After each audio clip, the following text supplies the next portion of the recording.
The gate assignment was late by 4 hours. This was normal. Kesevar Station, Concourse 7.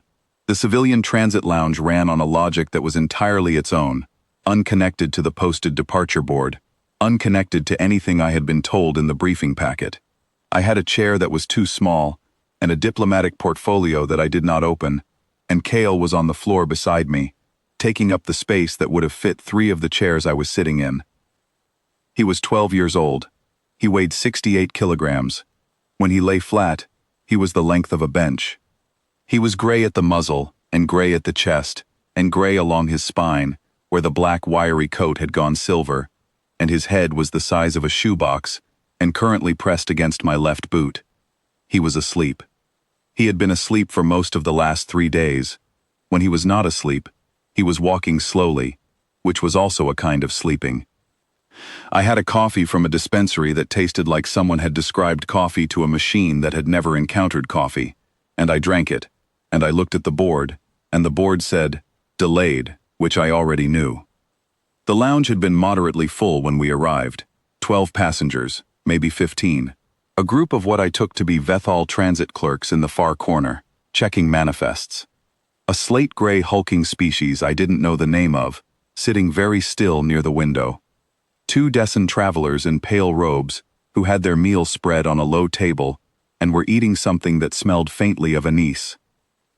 An hour in, the Descent travelers were gone. I had not watched them leave. The slate-gray being near the window was also gone, and I had not seen that happen either. 40 minutes after that, the transit clerks had redistributed themselves to a seating area on the far side of a partition wall, which put a wall between them and us. I noticed this only because one of them had dropped a tablet, and the sound of it hitting the floor had woken Kale briefly. He had lifted his head, looked at nothing in particular, sighed, a sound like a bellows deflating, and put his head back on my boot. The lounge was empty now, except for us and 1 station worker, running a floor-cleaning machine in slow circles near the far gate. I had not done this. I want to be clear about that. I had not spoken to anyone, had not presented credentials, had not opened the portfolio. I was a mid-level diplomatic attaché on my first deep station posting, and I was tired, and my dog was asleep on my foot, and that was the total of what I was. Kale's breed is Irish Wolfhound. The name is literal. They were bred, several thousand years ago on Earth, to hunt wolves, to run alongside cavalry, to pull men off horses.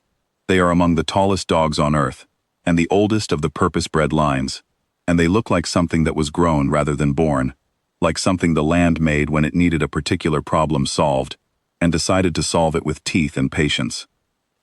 Kale personally had never hunted anything more threatening than a rabbit he had once surprised near my sister's farm, and even that he had lost interest in after 20 seconds. He was not a threatening dog. He was a very old, very large, very slow dog, who liked to lean against things and breathe. He smelled like wet stone and old leaves.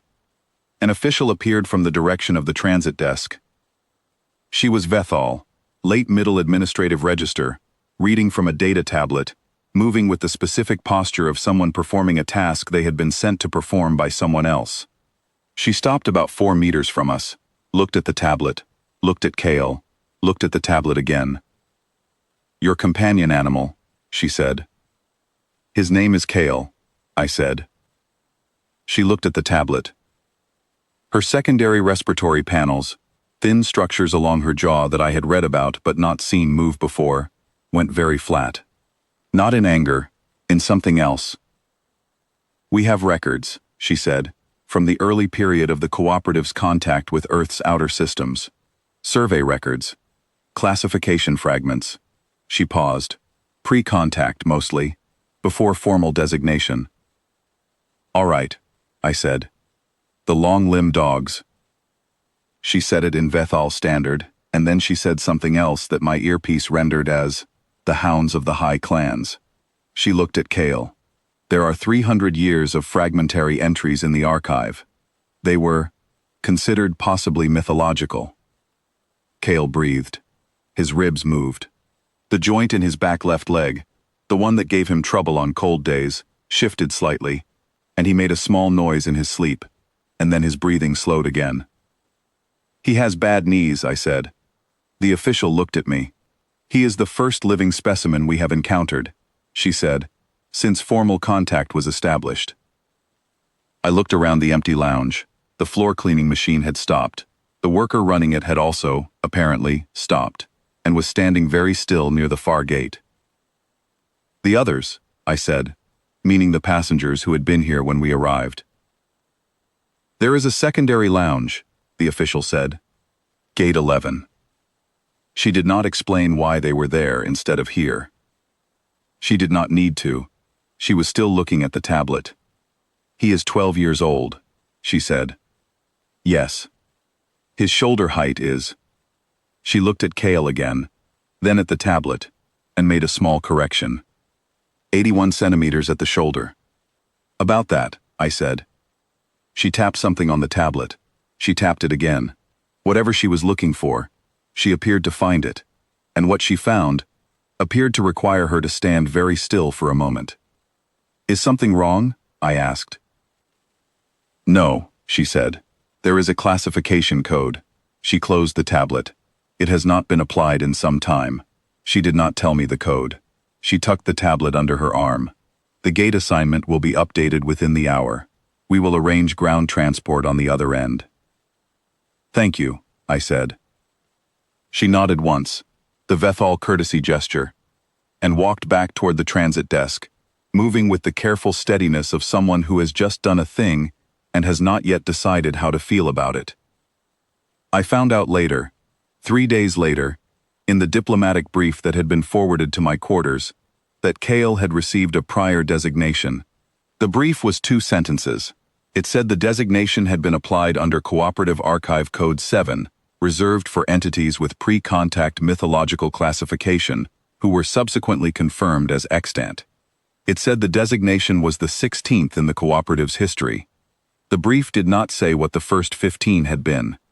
I did not ask. What I thought about, reading it, was the archive official's secondary respiratory panels going flat, not in fear, in something that had no exact translation, something that sat between reverence and the specific vertigo of a person who has spent a career working with records and has just walked into the room where the record became real. Kale did not know about the designation. He was asleep on the hotel bed when I read the brief, taking up 3/4 of it, his gray muzzle on the pillow next to mine, his bad knee clicking softly as he shifted. He had, as far as I could tell, spent the entire experience in Concourse 7 asleep, or nearly so. He had not growled. He had not raised his head at the official when she approached, which he sometimes did with strangers. A slow, courtly lift of the head, and a steady look. The Irish Wolfhound greeting that managed to be both entirely polite and entirely final. He had not done that. He had simply breathed. 300 years of records, 16 beings in all of cooperative history to receive that code. Kale clicked his knee again, adjusted, sighed, and pressed his nose against my shoulder. I turned off the light. In the dark, I could hear him breathing, that slow, deliberate, ancient sound, and outside the hotel window, Kesavar Station ran its quiet second shift and rerouted Gate 7 to handle the overflow from Gate 11, and did not, as far as I know, explain to anyone waiting there exactly why the rerouting had been necessary.